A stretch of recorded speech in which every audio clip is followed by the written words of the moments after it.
majina naitwa Mwalimu Richard Yezon Mwasikatili, mwalimu kutoka shule ya sekondari Kimo, na mbele yangu hapa ama nyuma yangu ni wanafunzi wa Kimo sekondari. Kwa zaidi ya 99% ni wanafunzi wa kidato cha kwanza, lakini tuna kundi dogo sana wanafunzi wasiozidi 6 wa kidato cha 3.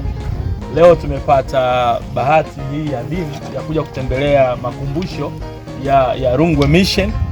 Kimsingi tumeenjoy, tumefurahia, tumejifunza mambo mengi ya kihistoria. Lengo kubwa ilikuwa ni kujifunza kuhusu history.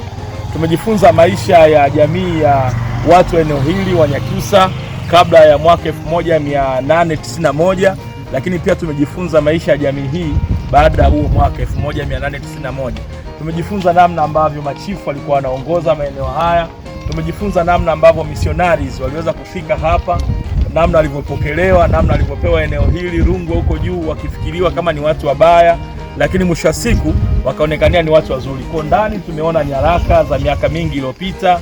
Wanafunzi wamefurahia kuona hizo nyaraka, lakini pia wameweza kuona zile tools ambazo zilikuwa zikitumiwa na wanajamii wa maeneo haya kabla ya ujio wa wakoloni, kabla ya ujio wa missionaries.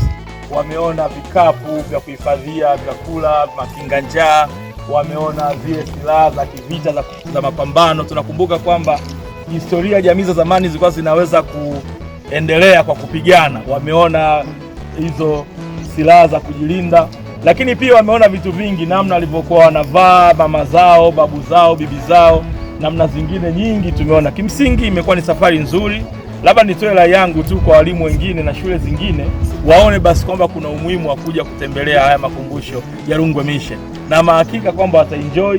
Lakini si tu kuenjoy na kufurahia, hii itawasaidia kujibu maswali, kwa sababu ni somo la historia linafundishwa shuleni, na maswali mengi yanahitaji kwa kuona unajifunza vizuri, kumbukumbu inakaa kwa muda mrefu.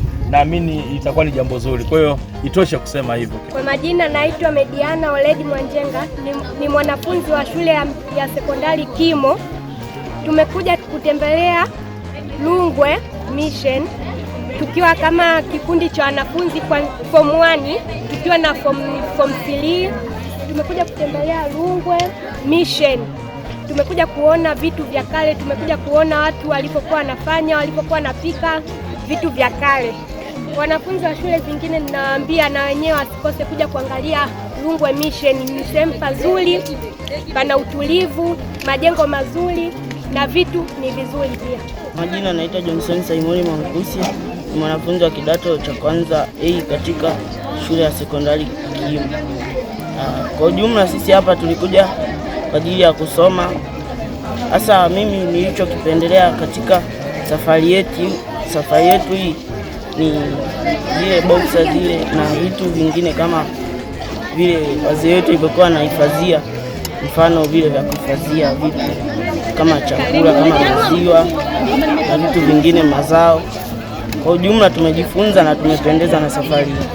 Nashauri wafike, kwa sababu hapa utajifunza mambo ya kale na mambo mengine yanayohusu matukio yaliyopita na hata kujua vitu mbalimbali vya kale. Kwa majina naitwa Gilati Hussein Shabani kutoka shule ya sekondari Kimo. Nasoma form 1. Nimekuja hapa katika jengo la makumbusho kuangalia vitu vya kale. Nilichovutiwa ni kuona boxer za zamani na watu wa zamani pia wakati wananyoa ile minyoa